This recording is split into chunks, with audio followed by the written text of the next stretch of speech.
네, 오늘은 하이델베르크 교리문답 제28주일입니다. 찬송의 책 488쪽입니다. 75, 76, 77문답입니다. 먼저 75문답입니다. 그리스도의 십자가 단번 희생제사와 그의 모든 은사들의 참회함을 주의 만찬이 당신에게 어떻게 표하고 인칩니까? 이런 방식입니다. 그리스도께서 나와 모든 신자들에게 그를 기념하여 이 뗀 떡을 먹고 이 잔을 마시라고 명령하셨고, 이 명령과 함께 그리스도는 이런 약속들을 주셨습니다. 첫째, 나를 위해 떼어진 주님의 떡과 나에게 주어진 잔을 내 눈으로 보는 것처럼 그렇게 확실하게 십자가에서 그의 몸은 나를 위해 주어졌으며 그의 피도 나를 위해 부어졌습니다. 둘째, 그리스도의 몸과 피의 확실한 표로서 주님의 떡과 잔을 내가 목사의 손에서 받아 내 입으로 맛보는 것처럼 그렇게 확실하게 주님께서 친히 십자가에 달리신 몸과 흘리신 피로서 영원한 생명에 이르도록 내 영혼을 기르시고 새롭게 하십니다. 76문답입니다. 십자가에 못 박히신 그리스도의 몸을 먹고 흘리신 피를 마신다는 것은 무슨 의미입니까? 첫째, 믿는 마음으로 그리스도의 모든 고난과 죽음을 받아들여서 죄사함과 영원한 생명을 얻는 것입니다. 둘째, 그리스도 안과 우리 안에 사시는 성령으로 우리가 그리스도의 거룩한 몸과 더욱더 하나 되는 것입니다. 그러므로 비록 그리스도는 하늘에 계시고 우리는 땅에 있을지라도 과연 우리는 그의 살 중에 살이요 그의 뼈 중에 뼈이며 우리 몸의 지체들이 한 영혼에 의해 살고 다스림을 받는 것처럼 우리도 영원히 한 성령에 의해서 살고 다스림을 받습니다. 77문답입니다. 신자들이 이 뗀 떡을 먹고 이 잔을 마시는 것처럼 확실히 그리스도께서 신자들을 그의 몸과 피로 기르시고 새롭게 하실 것을 어디에서 약속하셨습니까? 주의 만찬을 제정하실 때입니다. 주 예수께서 잡히시던 밤에 떡을 가지사 축사하시고 떼어 가라사대 이것은 너희를 위하는 내 몸이니 이것을 행하여 나를 기념하라 하시고 식후에 또한 이와 같이 잔을 가지시고 가라사대 이 잔은 내 피로 세운 새 언약이니 이것을 행하여 마실 때마다 나를 기념하라 하셨으니 너희가 이 떡을 먹고 이 잔을 마실 때마다 주의 죽으심을 오실 때까지 전하는 것이니라. 이 약속의 말씀은 바울 사도에 의해 반복됩니다. 우리가 축복하는 바 축복의 잔은 그리스도의 피에 참여함이 아니며 우리가 떼는 떡은 그리스도의 몸에 참여함이 아니냐. 떡이 하나요 많은 우리가 한 몸이니 이는 우리가 다 한 떡에 참여함이라.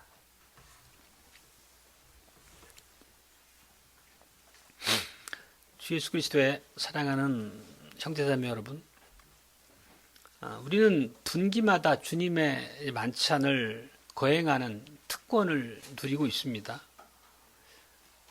이 성찬은 주님의 만찬은 그리스도께서 제정하신 성례 중에 하나입니다. 오늘 우리가 읽은 그 고백 문답에도 그렇지만 고린도전서 11장 말씀에 주께서 잡히시던 밤에 이 성찬을 제정하신 말씀이 기록되어 있습니다. 24절과 25절 말씀을 제가 읽어보겠습니다. 축사하시고 떡을 떼어 가라사대 이것은 너희를 위하는 내 몸이니 이것을 행하여 나를 기념하라. 그리고 25절입니다.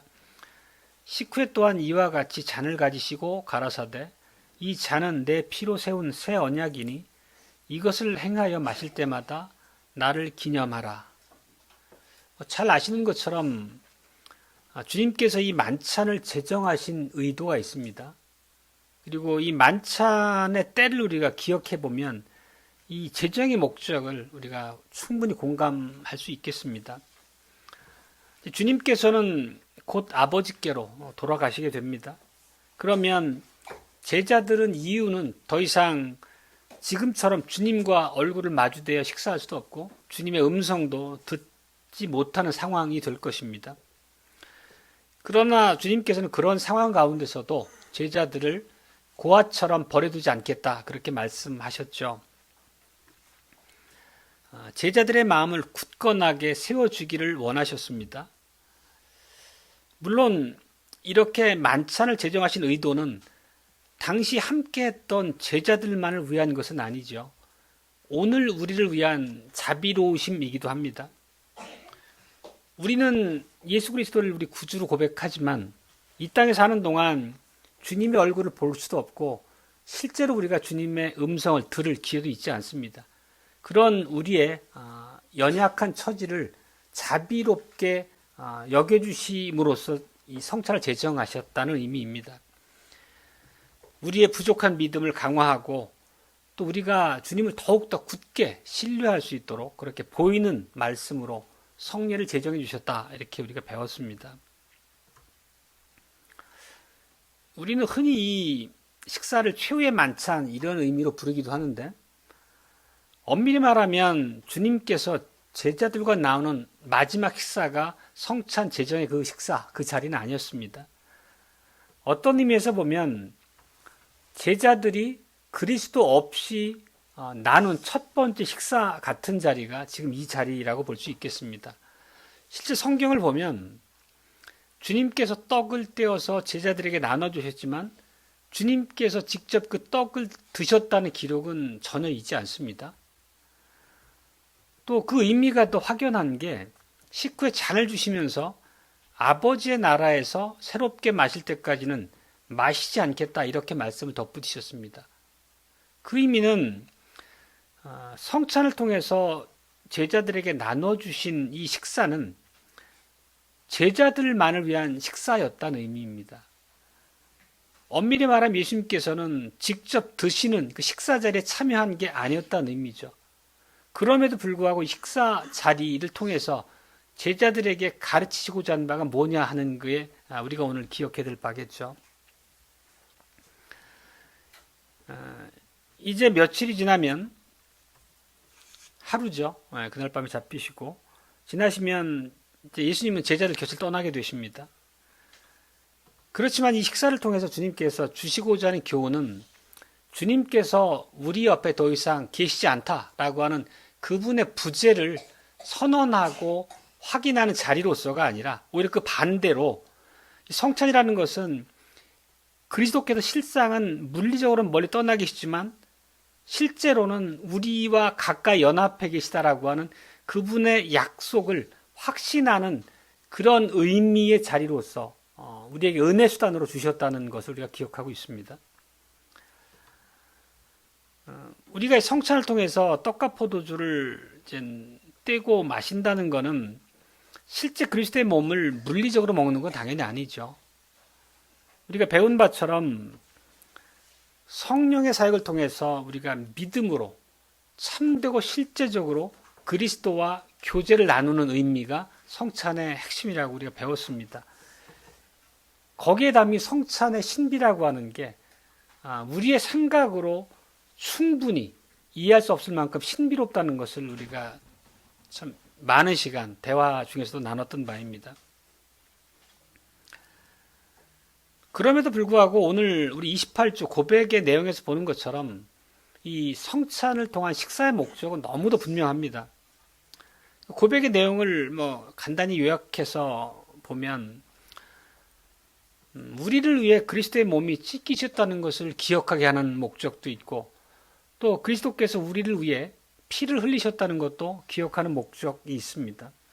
그리고 그 단지 과거의 사건뿐만 아니라 그리스도께서 참으로 현재 우리와 연합해 계시다는 것을 확신시키는 것이죠. 성령을 통해서 그걸 인침이라고 우리가 기억합니다. 용어를.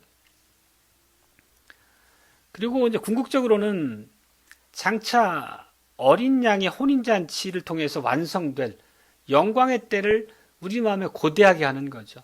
소망을 확고하게 붙잡을 수 있도록 그렇게 우리에게 풍성한 영적 은혜를 부어주시는 자리이다, 이런 의미입니다. 우리가 성찬이라고 하는 것은 종교개혁 당시에도 교파마다 뭐 카톨릭도 그렇고 루터파도 그렇고 또 개혁 진영 안에서도 견해가 갈릴 만큼 굉장히 중요한 그 이제 말씀을 확정짓는 그런 사건들이 반복됐었죠. 그래서 결론적으로 우리 개혁교회로서 전통적으로 고백하는 바에 따르면 성찬은 단지 과거를 회상하는 단순한 기념이 아니라는 것을 명확하게 배웠습니다. 현재 단계에서 성령을 통한 연합을 확증하고 미래를 바라보게 하는 그런 언약의 식사다. 영적 임재설이라고 하는 그런 가르침을 통해서 신비한 하나님의 은혜가 믿음으로 성찬에 참여한 우리로 그렇게 풍성한 영적인 부여함을 누리게 해주는 은혜의 자리다라고 하는 것을 많이 배웠습니다. 오늘 첫 번째 대지로는 그 성찬에 대해서 우리를 위해 주께서 행하신 일을 기억하도록 하기 위해서 주셨다는 측면입니다. 예수님께서 자기 백성들에게, 제자들에게 성례를 제정해 주신 것은 새 언약에서죠, 당연히. 그렇지만 이 성례라고 하는 게 우리가 학습할 때도 같이 나눴지만 우리의 연약한 믿음을 세워주기 위한 하나님의 선하신 수단이라고 하는 그런 광의에서 보면 구약에도 성례라고 하는 건 많이 존재했었죠. 자기 백성들을 향한 그 은혜를 확증하기 위한 표와 인이 결국 성례인데 그 대표적인 게 유월절이라고 우리가 볼 수 있겠습니다. 그리고 지금 예수님께서 제자들에게 유월절을 그 기념하는 이 자리에서 주의 만찬을 제정하셨다는 것은 우연이 아니죠.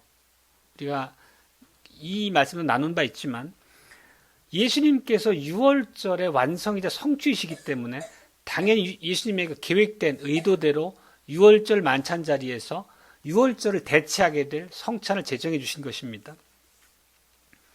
유월절에 대한 설명은 굳이 덧붙이지 않아도 아시겠지만 간략히만 말하면 오늘 우리가 읽은 출애굽기 본문처럼 하나님께서 애굽 땅을 이제 지나가실 때 이제 죽음의 천사를 통해서 모든 집을 방문하면서 장자, 초태장을 다 죽이게 됩니다.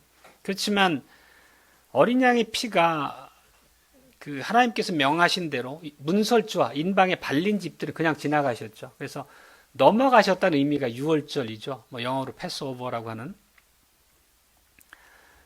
그럼 이스라엘이 지나침을 받았고 애굽은 이제 침을 받았죠. 벌을 받았습니다. 애굽은 당연히 자신들의 그런 잔인함, 언약 백성을 향한 말할 수 없는 박해와 핍박에 대한 대가로 죽음의 형벌이 내려진 것이고, 이스라엘도 그 죽음의 형벌을 면하게 된 것은 어떤 면에서 보더라도 이스라엘 백성 안에 그 은혜를 받을 만한 근거에 따른 것은 아니라는 것을 우리가 기억합니다. 그들이 장자의 재앙을 비껴갈 수 있었던 것은 오로지 하나님의 자비이고 하나님의 은혜라고 하는 것 하나밖에 없습니다.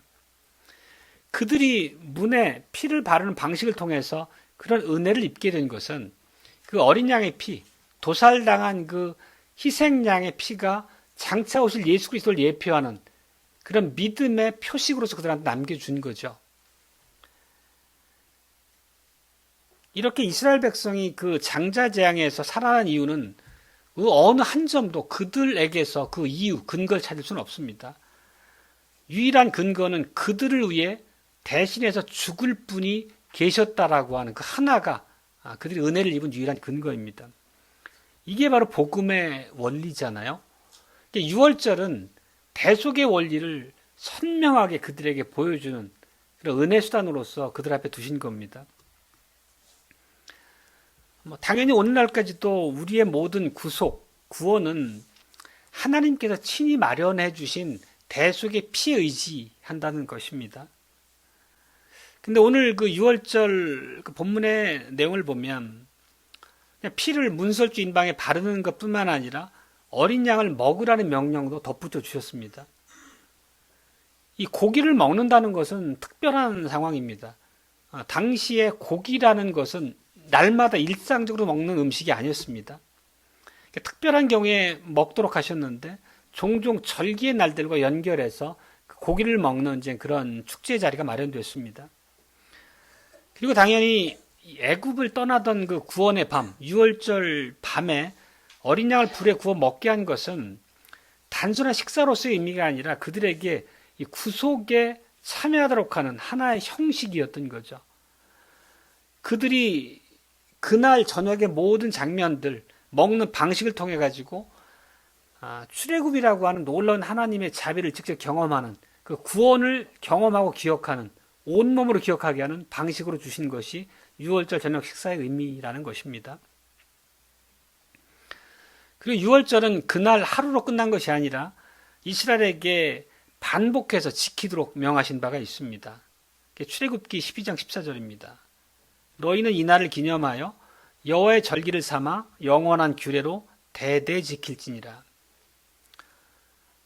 주님께서는 이들에게 규례를 주시고 대대로 계승하여 지키라고 명하실 만큼 유월절을 통해 그 조상들에게 주셨던 교훈을 잊지 않고 선명하게 기억하고 장차 완성될 예수 그리스도 안에서의 속죄를 고대하게 하셨던 거죠. 유월절은 단순히 그 조상들이 출애굽하던 때의 그 과거, 그 사건에 대한 회상이라고 하는 그 하나에 머물지 않는 것입니다. 신실하신 하나님께서 언약으로 그들에게 알리신 바를 성취될 날을 소망하도록 두신 거죠. 살아가는 삶의 매 자리마다 늘 하나님을 바라보고 그분의 약속을 기억해서 이 땅의 삶에 매이지 않도록 그렇게 은혜로 부르는 그 수단이셨던 거죠. 그리고 오늘 우리가 이제 고린도전서의 그 성찬의 제정의 말씀을 보았지만 또 요한복음의 제정의 그 장면도 봤지만 이 출애굽 당시에 성찬이 제정됐던 것과 예수님이 유월절 만찬이 제정됐던 것과 성찬을 제정하는 이 사이에 한 1500년 정도 큰 세월 시간의 간격이 있습니다.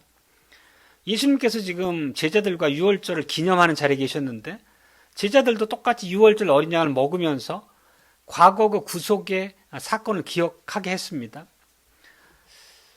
그렇지만 이제 그 어린 양의 실체로서 오신 예수님께서는 이제 곧 십자가로 가시게 됩니다. 그렇게 되면 양과 염소의 피를 통해서 상징으로 보여주셨던 바가 이제 완벽하게 성취되는 그 사건이 일어나게 되는 거죠. 예수님께서 단 한 번의 희생으로 모든 백성들의 죄를 속하시게 됩니다. 그렇게 되면 지금까지 그 하나의 예표적인 그림자처럼 주셨던 매년 6월절마다 양을 잡는 예식은 더 이상 필요가 없어지는 거죠. 6월절의 모든 예식이 담고 있는 것은 이 성찬을 통해서 대체가 됩니다. 그 형식은 오늘 제정의 말씀에서 보는 것처럼 몸과 피를 주시는 거죠. 그래서 그 상징물인 떡과 포도주를 통해 기억하게 하셨습니다. 그리고 성찬은 우리가 그 드리고 먹을 때마다 우리의 모든 죄가 예수 그리스도께서 몸과 피를 바치고 흘려서 완성됐다는 것을 기억하게 하는 것입니다.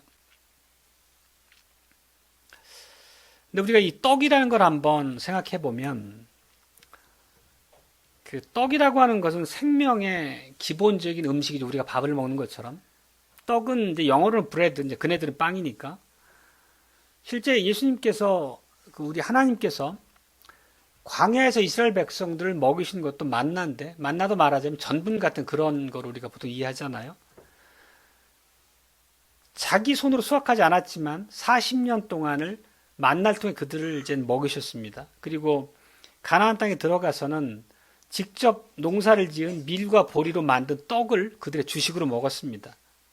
그 얘기는 이 떡이라고 하는 것의 의미를 우리가 이제 이해하고자 함인데, 떡은 주식이란 얘기고 떡이 없다는 것은 생명이 유지될 수 없다는 의미를 담고 있는 거죠. 그러니까 이런 떡에 대한 이제 그네들, 또 우리도 동일하지만 인식 속에서 예수님께서는 나는 생명의 떡이다 이렇게 말씀하신 거죠. 그러니까 생명의 뭐뭐다라고 다른 것으로 비유한 게 아니고 생명의 떡이다라고 말씀하셨다는 것은 결국 떡이라고 하는 게 우리가 먹고 사는 주요 주식이었다는 거죠. 떡이 없으면 우리가 생존을 위협받는다는 거고, 그러면 예수님께서 내가 생명의 떡이다 이 말씀하셨다는 것은 참 생명은 주님께만 있다 그 얘기입니다. 주님이 우리의 주식이다. 주님이 주시는 그러니까 주님을 믿음으로 붙잡지 않으면 너에게는 영원한 생명, 참 생명이 없다 그 얘기를 하고 계신 것입니다. 예수님은 많은 경우에 비유를 통해서 그 의미를 더 풍성하고 함축적으로 우리에게 내려주셨죠. 그러니까 우리가 날마다 떡을 먹고 배를 불리고 힘을 얻는 것처럼 날마다 우리가 그리스도를 필요로 한다는 얘기입니다. 날마다 매 순간 밥을 먹는 것처럼. 오늘 우리가 읽은 요한복음 6장에는 그런 표현들이 참 많이 나옵니다. 35절 보면 이렇습니다. 내가 곧 생명의 떡이니 내게 오는 자는 결코 줄이지 아니할 터이요 나를 믿는 자는 영원히 목마르지 아니하리라. 또 51절 말씀도 나는 하늘로서 내려오는 산떡이니 사람이 이 떡을 먹으면 영생하리라. 나의 줄 떡은 곧 세상의 생명을 위한 내 살이로라. 그렇습니다. 우리가 성찬상에서 떡을 취한다는 것은 이런 예수 그리스도께서 주셨던 말씀을 믿음으로 붙잡고 확신하는 그런 의미로서의 자리인 거죠. 정말로 예수님께서 십자가의 그 몸이 부서짐으로 우리의 생명의 근원이 되셨구나라고 하는 진리의 가르침을 우리가 확실하게 붙잡고 마음에 새기는 시간입니다. 또 포도주라고 하는 그 음료도 살펴보면 포도주 역시 우리가 조금 오해하는 부분이지만 일상적으로 늘 마시는 음료는 아니었다는 겁니다. 그네들도 식사 자리에서 일상적으로 먹는 음료는 당연히 물이었고, 포도주라고 하는 것은 잔치를 위한 특별한 선물 같은 음료였던 거죠. 특별히 기쁨을 나누고 누리는 자리에서 포도주를 취했다는 것입니다. 그 얘기는 포도주는 기쁨을 상징하는 의미로서 주셨다는 거예요. 우리 예수님께서 제정하신 유월절 자리에서 포도주를 마시게 하신 것도 그런 의미에서 우연이 아닙니다. 매우 의도된 가르침이라는 말씀이죠. 그러니까 주의 만찬이 단순히 죽으신 예수님을 기억하는 애도의 잔치 그 정도의 의미가 아니라는 얘기입니다.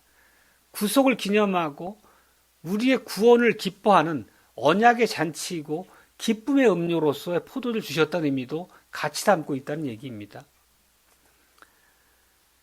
우리는 포도주를 마실 때 예수님께서 우리의 죄를 대신해서 아버지 하나님의 진노의 잔을 마셨다는 점도 분명히 기억하지만 동시에 우리가 아버지 나라에서 장차 실제로 마시게 될 그 영광의 음료를 기대하고 고대하게 하시는 그런 기쁨을 바라보게 하는 의미도 함께 담고 있다는 얘기입니다. 지금 제 말씀드린 거는 떡이 가지고 있는 의미, 주식으로서 우리 이제 생명의 원천으로서의 떡을 수단으로서 얘기하는 것처럼 포도주는 기쁨의 상징으로 얘기한 바 있습니다. 결국 그러면 떡과 포도주라고 하는 것은 십자가 사건에서의 예수 그리스도의 부서진 몸과 흘리신 피를 상징하지만 각각 그 상징하는 바, 우리에게 교훈해 주고자 하는 바가 특별하게 부각된 두 가지가 있는 거죠. 떡이라고 하는 것은 우리 주님께서 우리 생명의 근원이시다, 우리 영혼의 양식이시다 라고 하는 것을 말하는 측면이 강하다면, 포도주를 주셨다는 것은 그리스도께서 우리를 구속하셨기 때문에 하나님 아버지와의 화목을 회복시켜 주셨기 때문에 우리에게 참 기쁨이 되셨다, 우리에게 기쁨이심의 그 이유 되신다라고 하는 걸 또 상징해서 보여주는 거죠. 그러니까 떡과 포도주가 그렇게 하나로 이해할 수 있지만 각각의 의미로 우리가 확연하게 이해함으로써 성찬이 주는 유익을 더 풍성히 누릴 수 있다는 얘기입니다. 그리고 두 번째 대지는 이 성찬을 통해서 우리에게 주시는 바 은혜는 우리를 위해 주께서 행하신 일, 그 일의 의미를 온전히 이해하고 확신할 수 있도록 우리에게 베푸신 은혜 자리란 얘기를 드리고자 합니다. 그 복음을. 주의 만찬은 우리가 단순히 그냥 기념하고 과거의 사건을 회상하면서 먹고 마신 행위 정도가 아니라는 것을 우리가 알고 있습니다.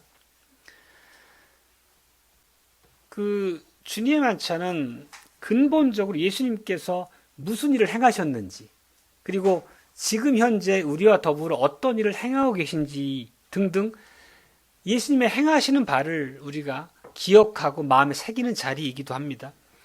그래서 오늘 우리 고백에 보면 이런 문장이 있습니다. 75문답의 일부인데요. 그리스도께서 친히 십자가에 달리신 몸과 흘리신 피로 영원한 생명에 이르도록 나의 영혼을 먹이시고 새롭게 하시는 것이 확실합니다. 원문은 조금 더 이제 직설적인 표현을 쓰는데, 그리스도께서 십자가에 달리신 몸을 나에게 먹이시고 흘리신 피를 나에게 주신다 이렇게 표현합니다. 굉장히 강렬한 표현이죠. 살을 먹게 하고 피를 마시게 한다는 것은. 근데 이거는 성경에 없는 거를 이 우르시누스나 올레비아누스가 자신의 단어, 용어로 창작해서 쓴 단어가 아닙니다. 이런 표현들은 정확하게 성경적 언어로서 가져온 것이죠. 요한복음 6장에서 우리가 읽은 부분 중에 53절은 이렇습니다. 내가 진실로 진실로 너에게 이르노니 인자의 살을 먹지 아니하고 인자의 피를 마시지 아니하면 너희 속에 생명이 없느니라. 또 57절은 나를 먹는 그 사람도 나를 인하여 살리라. 동일한 표현이 우리의 고백되는 바 안에 담겨 있는 거죠. 그리고 요한복음 6장에서 이 예수님께서 이런 살을 먹고 피를 마신다는 의미를 조금 더 깊이 이해하려면 그 문맥을 좀 살펴야 되는데 이렇습니다. 그 상황은 유대인들이 예수님에 대해서 계속 여러 가지 시비를 걸어오잖아요. 예수님 앞에 나온 유대인들은 광야에서 자기들이 먹었던 그 만나를 얘기하면서 예수님께 표적을 요구하는 상황이 이제 그 당시 상황입니다. 그러자 예수님께서는 만나가 하나님이 내리신 큰 표적임을 인정하시면서도 동시에 그 표적이 가진 한계에 대해서도 명확하게 유대인들에게 일깨워 주십니다. 만나를 먹은 자들이 지금까지 살아있는 자가 있느냐? 그들은 만나를 먹고도 죽었다. 만나는 영원한 생명을 주는 그런 음식이 아니다라고 하는 것을 그들에게 깨우쳐 주시죠. 그러면서 그런 전제로 깨우침을 주신 전제로 나는 하늘로부터 내려온 산 떡이다 이렇게 말씀하셨죠. living bread라고 얘기하셨단 말이죠. 이걸 먹으면 영원히 사는 떡으로서의 당신을 제시하셨다는 것입니다. 그리스도께서 만나와 당신을 이렇게 비교하면서 하신 말씀입니다. 주님께서는 살을 먹고 피를 마시라 하는 것은 당연히 육체적인 행위로서 말씀하신 건 아닙니다. 실제 6장 63절에 보면 육은 무익하고 살리는 것은 영이라고 하는 결론의 말씀 주셨습니다. 이때 상황을 보면 유대인들은 예수님의 내 몸을 먹고 마시라는 얘기를 할 때 의아스러워했습니다. 이해를 못했던 거죠. 그러니까 육체적이고 물리적으로 예수님의 피와 살을 먹고 마시라는 것처럼 들었기 때문에 이게 무슨 얘기인지 갸우뚱거렸습니다. 그래서 예수님 주신 말씀이 육은 무익하며 살리는 것은 영이라는 뜻이거든요. 이 말은 뭐냐면 성령을 통해 영적인 방식으로 나의 생명력이, 나의 생명이 너에게 전달되는 것이다 라고 하는 가르침 주신 거죠. 그러니까 신비한 방식으로서 떡을 먹으라 의미에 담긴 실제적인 의미, 하나님의 능력, 성령의 은혜 이런 것들을 가르치고자 하셨던 거죠. 근데 우리가 그 이후에 이은 사건을 보면 이 내 몸을 먹고 마시라는 얘기를 주신 다음에 많은 제자들이 예수님께로부터 돌이키고 다시는 돌아오지 않았다는 것을 기억합니다. 그만큼 이 영적인 진리의 가르침이라고 하는 게 모든 사람에게 쉽게 설득되어지고 받아들여지는 것이 아니라 하나님의 은혜 안에서 이 안에 담긴 신비한 하나님의 일하심에 대한 것을 믿음으로 깨우치는 그런 사람들에게, 그런 은혜를 입은 사람들에게만 이 의미가 고백될 수 있다는 얘기를 드리고자 함입니다. 우리도 당연히 그리스도의 살을 육체적으로 먹는 게 아니죠. 성찬 자리에서. 그런 걸 주장하는 자들이 있죠. 화채설 같은. 우리는 그것이 아니라 영적 임재설이라는 가르침에 따라서 믿음을 통해서 받게 되면 성령의 은혜가 그 자리에 임해서 우리를 그리스도와 하나로 묶어주신다, 연합해주신다, 참된 교제로 이끄신다, 이러는 게 성찬의 의미죠. 그리고 76만 답에서 그걸 고백하고 있습니다. 몸을 먹고 피를 마신다는 의미가 성령을 통해 우리를 예수 그리스도의 거룩한 몸에 연합시켜 주신다, 그런 의미로 우리는 이제 이해합니다. 왜 이런 이해가 필요하냐면 당연히 예수님께서는 지금 하늘에 계시죠. 그럼에도 불구하고 하늘과 땅의 간극이 성령의 은혜 안에서 완전히 제거되는 거잖아요. 우리가 하늘로 들어 올려져서 하늘에 계신 예수님과 한 몸을 이루는 것 같은 그런 부요함을 우리한테 주신다고 약속하시는 거죠. 그러니까 우리가 예수님과 한 묶음으로 그 나무에 가지가 접붙여져 가지고 그 나무의 진학을 받아서 그 나무가 잎이 맺히고 열매가 맺히는 것처럼 그렇게 예수님의 생명력이 우리에게 전달된다는 의미가 성찬을 통해 약속된 바잖아요. 이게 영적 임재설에서 가르치는 바인데, 그러니까 실제 우리의 이성과 우리의 지식의 한계 안에서 그 의미를 알 수는 없죠. 다만 하나님이 약속하신 바가 단순히 우리가 눈에 보고 입으로 먹는 이런 정도 감각에 달린 문제가 아니라 그 안에 담긴 하나님의 은혜, 약속이라고 하는 게 얼마나 놀랍느냐 하는 말씀이죠.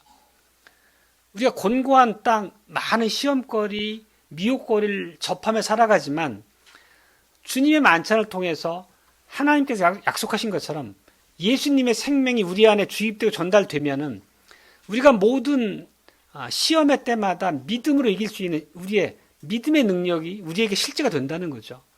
그게 약속으로 우리가 붙잡고 있는 바잖아요. 이렇게 주의 만찬은 단지 2000년 전의 사건을 기억하는 차원이 아니라는 겁니다. 그 훨씬 이상이라는 걸 말씀드리고 있는 겁니다. 주님은 우리를 고아처럼 버려두지 않으십니다. 성찬을 우리가 믿음의 언어로 이해하고 받을 때 우리에게 참 능력이 되는 거죠. 요한복음 14장 말씀하실 때 이런 가르침은 계속됩니다. 예수님이 이제 제자들에게 당신께서 곧 떠날 거를 말씀하시죠. 내가 아버지 집에 너희의 처소를 마련하러 간다, 이런 말씀을 하십니다. 그렇게 되면 예수님이 떠난 이후에 제자들이 겪게 될 그 황망함은 금방 우리도 미루어 짐작할 만합니다. 제자들은 앞으로 매우 힘든 시간이 이제 목전에 다가오는데 예수님께서 십자가에서 돌아가시고 승천하시면 그들이 이제 믿음으로 다시 제자리에 우뚝 설 때까지는 모든 것이 무너진 것처럼 절망감과 고립감, 그런 마음으로 매우 무거웠을 겁니다. 버림받았다고 느꼈을 수도 있고. 근데 주님은 그런 그네들의 마음을 미리 아시고 얘기를 하시는 거죠. 14장 18절이죠. 내가 너희를 고아와 같이 버려두지 아니하리라. 그리고 또 다른 보혜사를 너희에게 주사 영원토록 너희와 함께 있게 하시리라. 그리고 실제 승천하신 후 성령의 강림을 통해서 약속이 완벽하게 성취가 됩니다. 오히려 예수님께서 눈에 보이는 방식으로 이 땅에 계셨을 때보다 승천하신 예수님 이후에 보혜사 성령을 통해 그네들이 더욱더 예수 그리스도와의 풍성한 한 교제, 한 생명력을 누릴 수 있었다고 성경은 우리에게 말씀하고 있죠. 그러니까 이 사실이 우리에게 가르치는 바도 매우 중요하죠. 또 동일한 교훈을 얘기합니다. 주님께서는 이 만찬을 제정해서 우리가 그 만찬을 누리면 구속사역을 더욱더 확신할 수 있도록 우리 연약한 믿음이 굳건한 믿음으로 강건하게 세워지고 자라갈 수 있도록 그렇게 은혜수단으로 주셨다는 거잖아요. 성찬 예식서에서도 그런 말씀을 합니다. 머리이신 그리스도 안에 그리고 지체들인 우리 안에 거하시는 성령에 의해 우리는 그리스도와 참된 교제를 하며 그리스도의 모든 부요하심과 영원한 생명과 의와 영광에 참여하게 합니다. 동일하게 예수 그리스도의 그 생명에 우리가 하나됨을 얘기하고 있는 거죠. 다양한 방식 표현으로.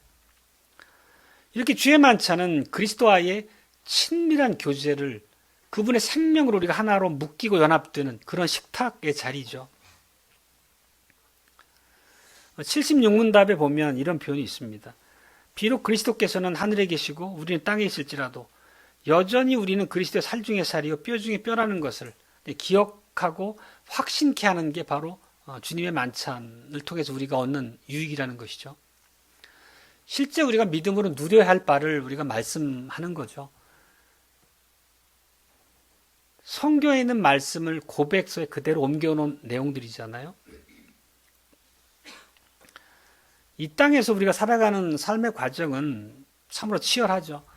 믿음을 올곧게 지킨다는 게 결코 쉽지 않은 그런 싸움의 과정의 연속이죠.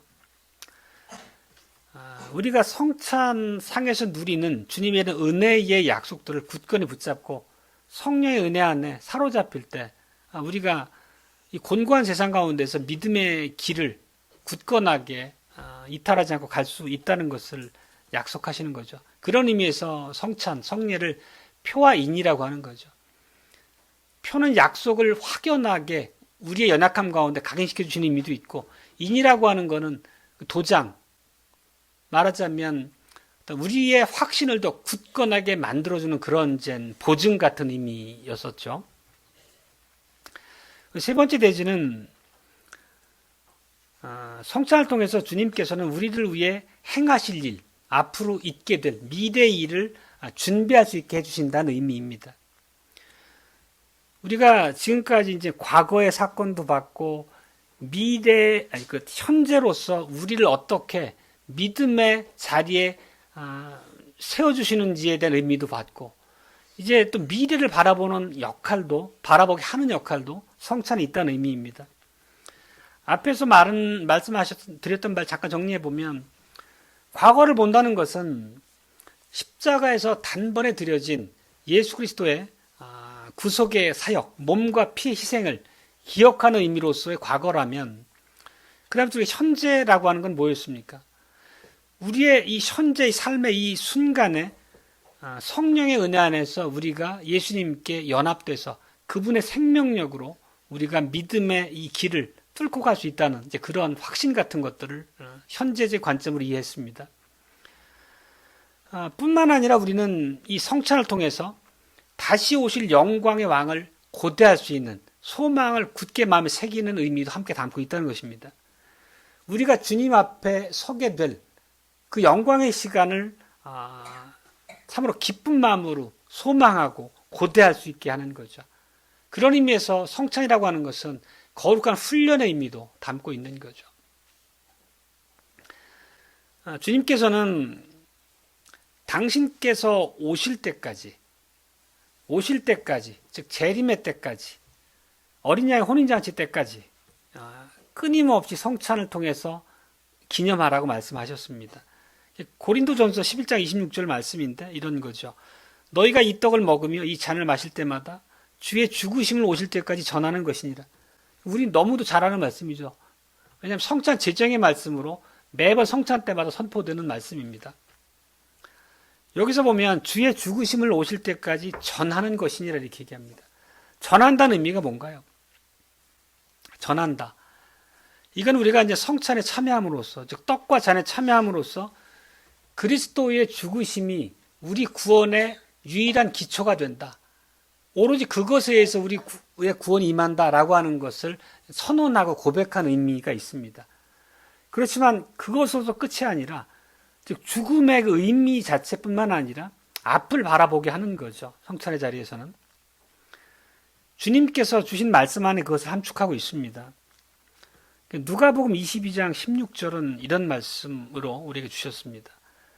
이 유월절이 하나님의 나라에서 이루기까지 다시 먹지 아니하리라. 그리고 같은 말씀을 마태복음 26장 29절에서 이렇게 주셨습니다.